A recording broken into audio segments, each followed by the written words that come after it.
चलिए एक और क्वेश्चन में आते हैं। ट्रिग्नोमेट्री का क्वेश्चन है। ट्रिग्नोमेट्री में दिया हुआ है x का वैल्यू जो दिया हुआ है वो दिया हुआ है π/2 और पाई के बीच में होगा, यानी कि कौन सा क्वाड्रेंट में होगा, यानी कि वो सेकेंड क्वाड्रेंट में होगा। तो यहां पर हम लोगों का सेकेंड क्वाड्रेंट में है। तो चलिए एक बार ऐसे करके देख भी लेते हैं हम लोग इस तरीके का। तो सेकेंड क्वाड्रेंट में है तो कुछ ऐसा हो जाएगा, यहाँ से एंगल थीटा हो जाएगा और ये हो जाएगा। और यहाँ पर हो गया हमारे पास cot theta is equal to क्या होता है b/p। बेस हो गया हमारे पास -5 और p हो गया √11। तो ये वाला कितना हो जाएगा, ये वाला हो जाएगा हमारे पास √11 + 25 √36 इज इक्वल टू 6। तो ये हो जाएगा हमारे पास 6। क्लियर है। तो हमारे पास sine theta is equal to कितना हो जाएगा, sine theta is equal to p/h is equal to p√11 और divided by 6। Cos theta is equal to कितना हो जाएगा, cos theta is equal to हो जाएगा b/h -5 डिवाइडेड बाई 6। क्लियर है, इतना दूर क्लियर हो गया होगा। अब यहाँ पर देखिए, यहाँ पर जो एंगल साइन 11x/2 है, यहाँ पर भी कॉस 11x/2 है। साइन 6x है, कॉस 6x है, साइन 6x कॉस 6x। अब हम लोग जो है इसका फॉर्मूला नहीं जानते हैं, इसका फॉर्मूला हम लोग नहीं जानते हैं, हम लोग इसका फॉर्मूला नहीं जानते हैं। हाँ, इसका फॉर्मूला नहीं जानते हैं साइन 6x और कॉस 6x का। तो हम लोग कैसे करेंगे, एक काम करते हैं, यहां पर अगर गुना करेंगे ये साइन वाला इसके साथ मल्टीप्लाई होगा, ये साइन साइन हो जाएगा, है ना। और फिर साइन को कॉस से मल्टीप्लाई करेंगे तो यहाँ साइन कॉस हो जाएगा, और वही सेम एंगल क्या हो जाएगा, कॉस साइन हो जाएगा और कॉस भी हो जाएगा। तो हम लोग क्या फॉर्मूला लगा सकते हैं, कॉस a + b का। चलिए देखते हैं इसको। तो इसको हम लोग बढ़ाएंगे, मल्टीप्लाई करेंगे। इसको पहले मल्टीप्लाई कर लेते हैं, sign 11x/2 into sine 6x, और यहाँ पर कर दिए माइनस, यहाँ पर कर देंगे साइन 11x/2 और यहाँ पर हो गया कॉस 6x, और ये वाले को प्लस में कर दे रहे हैं, प्लस कॉस कॉस कॉस को एक जगह लिख देंगे क्योंकि ये दोनों साइन साइन है, तो कॉस कॉस वाले को एक जगह लिख देते हैं।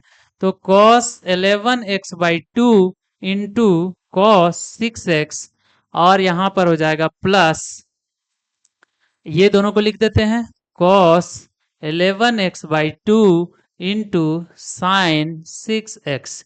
अब इन दोनों को हम लोगों को क्या करना है, दोनों को जोड़ देना है। अब यहाँ देखिए कॉस ए कॉस बी और यहाँ पर साइन ए प्लस साइन ए साइन बी, तो क्या फॉर्मूला हो जाता है, cos A cos B plus sign A sine B बराबर कॉस ए माइनस बी हो जाता है। तो कॉस ए यानी 11x/2 और माइनस क्या हो जाएगा 6x प्लस, अब ये यहाँ पर देखते हैं तो sign A cos B cos A sine B, तो दोनों में माइनस है, यानी कि कौन सा साइन हो जाएगा, एक मिनट, ये माइनस है, ठीक है, हाँ ठीक है। तो साइन ए कॉस बी और कॉस ए साइन बी, तो यहाँ पर कौन सा फॉर्मूला हो जाएगा, साइन और 6x और माइनस 11x/2, ये हो जाएगा हमारे पास। तो बराबर में लिखेंगे कॉस, यहाँ माइनस निकलेगा तो माइनस तो खत्म हो जाएगा, है ना, और यहाँ पर हमारे पास हो जाएगा कॉस, कितना हो जाएगा, cos x/2 plus sign x/2, ये हो जाएगा।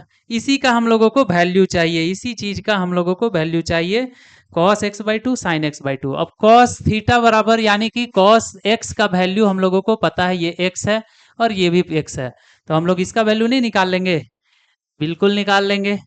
तो हम लोग लिख सकते हैं cos 2 theta is equal to 1 minus sine square theta by 2, ये लिख सकते हैं। तो हम लोग लिख सकते हैं, इसको इधर लाएंगे, इसको इधर, तो sine square theta by 2 is equal to 1 minus cos 2 theta, ठीक है, और डिवाइडेड बाई 2। तो ये हो जाएगा हमारे पास। तो यानी sine theta by 2 is equal to under root 1 minus cos 2 theta और डिवाइडेड बाई 2। तो sine theta by 2 is equal to हम लोग निकाल ले रहे हैं, यहाँ पर थीटा के जगह में एक्स रख दे रहे हैं, ठीक है। तो यहाँ पर हो जाएगा, ये थीटा हो जाएगा ना, थीटा बाई 2 है, ये थीटा हो जाएगा, ठीक है। तो 1 माइनस कॉस थीटा का वैल्यू कितना है, -5/x, तो +5/6 और बटा में 2 अंडर रूट। उसी तरह से cos theta by 2 is equal to हो जाएगा हमारे पास under root 1 plus cos theta cos x divided by 2। तो इज इक्वल टू यहाँ पर हो गया 6 5 11/12 अंडर रूट 11/12, और यहाँ पर हो जाएगा 1 -5/6 और divided by 2 is equal to 6 में से 5 गया 1/12, 1/12 अंडर रूट 12। तो ये हो जा रहा है। तो इसका वैल्यू हम लोग अगर पुट कर दे, कॉस थीटा बाई 2 का वैल्यू हो गया 1/√12 प्लस यहाँ पर हो जाएगा under root 11/12 is equal to under root 12 नीचे में हो जाएगा और ऊपर में 1 प्लस अंडर रूट 11 हो जाएगा। तो ये हो जाएगा 1 plus under root 11 divided by, इसको निकाल लेंगे 2√3 आ जाएगा।